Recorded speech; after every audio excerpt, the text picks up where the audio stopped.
Assalamualaikum warahmatullahi wabarakatuh. Salam sejahtera bagi kita semua.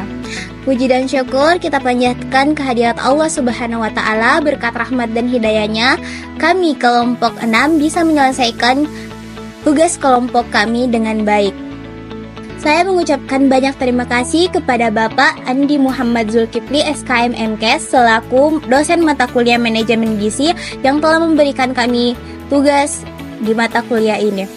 Saya juga berterima kasih kepada rekan-rekan saya yang ikut berkontribusi dalam penyelesaian tugas ini. Untuk pemateri pertama, mereka akan menjelaskan mengenai apa itu obesitas, ciri-ciri obesitas, dan penyebab terjadinya obesitas.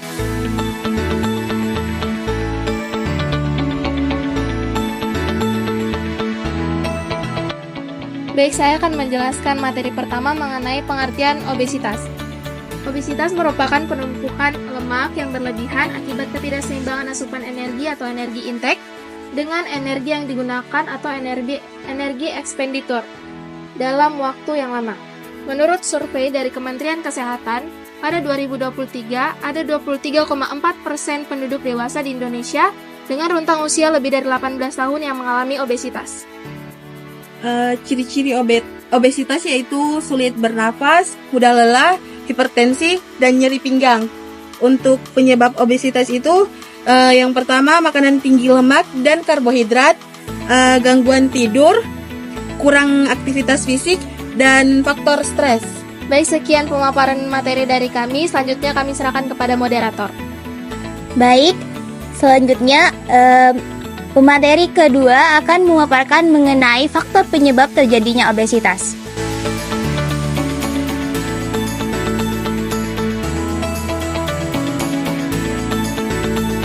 Baik, selanjutnya kami di sini akan menjelaskan tentang faktor penyebab terjadinya obesitas.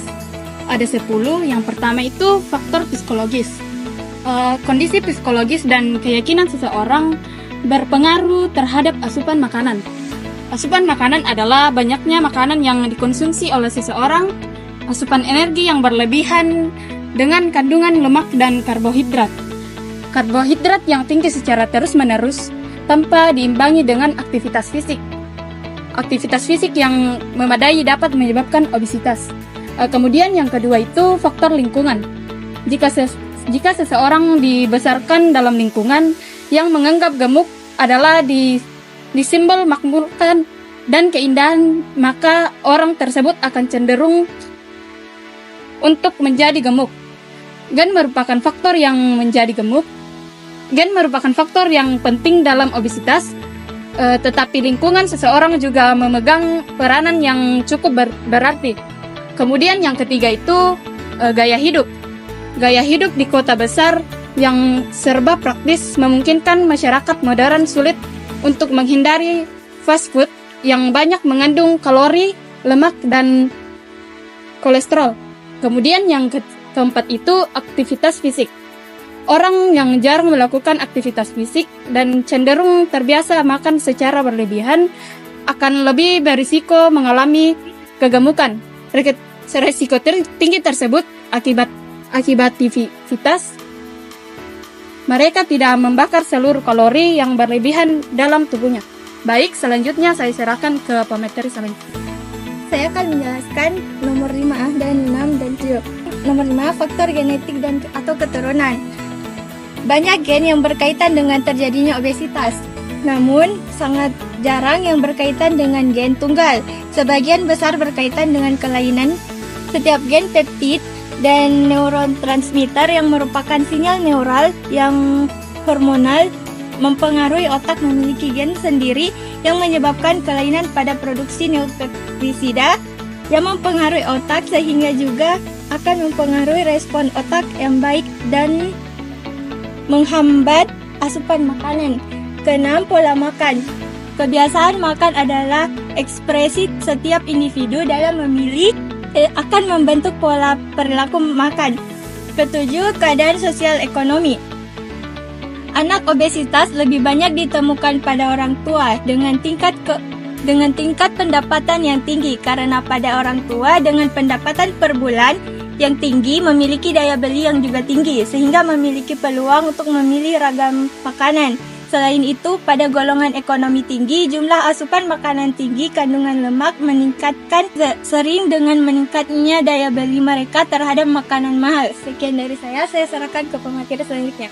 Baik, yang kedelapan adalah salah satu faktor yang dapat mempengaruhi hormon dengan kejadian overweight dan obesitas adalah lama tidur.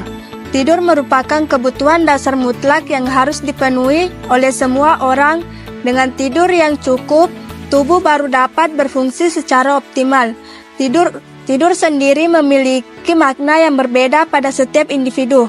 Tidur adalah keadaan di mana tidak kesadaran diri yang relatif, bukan hanya keadaan penuh ketenangan tanpa kegiatan, tetapi lebih merupakan suatu urutan siklus yang berulang dengan ciri adanya aktivitas yang minim, memiliki kesadaran yang bervariasi. Terdapat perubahan proses fisiologi dan terjadi penurunan respon terhadap rangsangan dari luar. Yang kesembilan adalah jenis kelamin. Jenis kelamin berperan dalam kejadian obesitas. Obesitas lebih sering dijumpai pada perempuan dibandingkan dengan laki-laki, disebabkan karena berpengaruh hormonal pada perempuan, terutama setelah kehamilan dan pada saat menopause. Begitupun dengan obesitas yang terjadi pada anak-anak dan remaja. Kebutuhan zat gizi antara laki-laki dan perempuan berbeda. Perbedaan ini disebabkan oleh jaringan penyusun tubuh dan aktivitasnya. Jaringan lemak pada perempuan cenderung lebih tinggi daripada laki-laki, sedangkan laki-laki cenderung lebih banyak memiliki jaringan otot. Yang terakhir adalah faktor obat-obatan. Obat-obatan merupakan sumber penyebab signifikan dari terjadinya overweight dan obesitas. Terdapat beberapa jenis obat yang dapat merangsang pusat lapar di dalam tubuh, sehingga orang yang mengonsumsi obat tersebut akan meningkatkan nafsu makan. Baik, saya kembalikan kepada moderator. Baik, pemateri selanjutnya akan memaparkan mengenai pencegahan obesitas.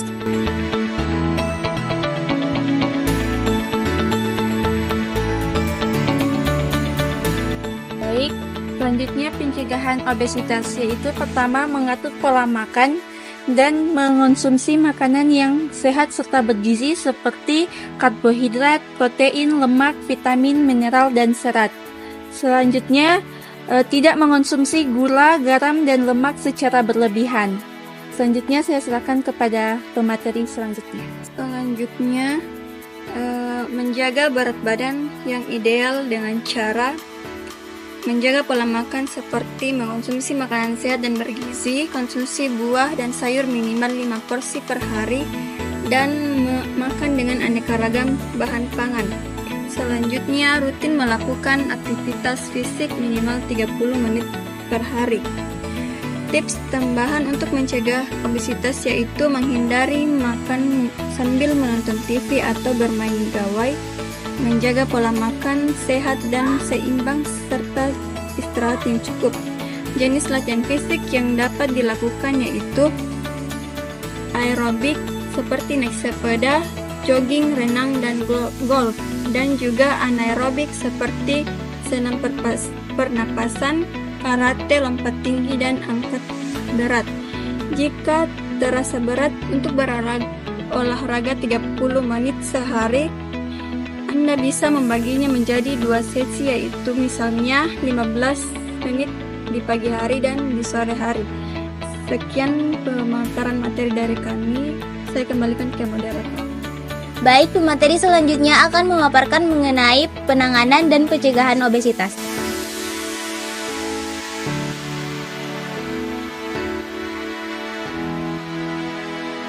Ada beberapa penanganan obesitas. Yang pertama yaitu melakukan olahraga dan rekreasi secara teratur.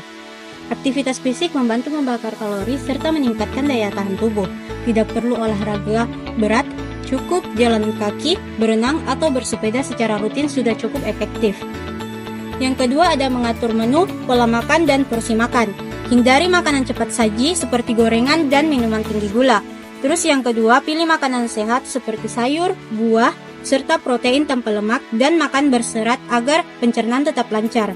Yang ketiga ada, makan dengan porsi cukup dan hindari kebiasaan makan sambil menonton TV. Terus yang ketiga ada diet. Diet bukan berarti tidak makan sama sekali, fokus pada makanan bergizi dengan kalori yang sesuai dengan kebutuhan. Kurangi karbohidrat sederhana dan lemak berlebihan, ganti dengan makanan tinggi serat dan protein. Terus, penurunan berat badan yang sehat adalah sekitar 0,5 sampai dengan 1 kg per minggu. Jangan terlalu ekstrim. Yang keempat, terapi dan obat-obatan. Yang pertama, beberapa obat bisa membantu mengurangi nafsu makan atau menghambat penyerapan lemak, tapi harus dengan resep dokter. Yang kedua, efek samping bisa terjadi seperti jantung berdebar, sakit kepala, atau masalah pencernaan. Jadi gunakan dengan bijak. Yang kelima, pembedahan. Yang pertama, jika semua cara tidak berhasil dan berat badan sudah sangat beresiko bagi kesehatan, pembedahan seperti sedot lemak bisa menjadi pilihan terakhir. Yang kedua, hanya boleh dilakukan oleh dokter ahli agar aman dan tidak menimbulkan komplikasi. Mungkin itu saja yang bisa kami sampaikan. Selanjutnya saya kembalikan ke moderator. Baik, sekian pemaparan materi mengenai obesitas dari kelompok kami. Kurang dan lebihnya mohon dimaafkan. Assalamualaikum warahmatullahi wabarakatuh.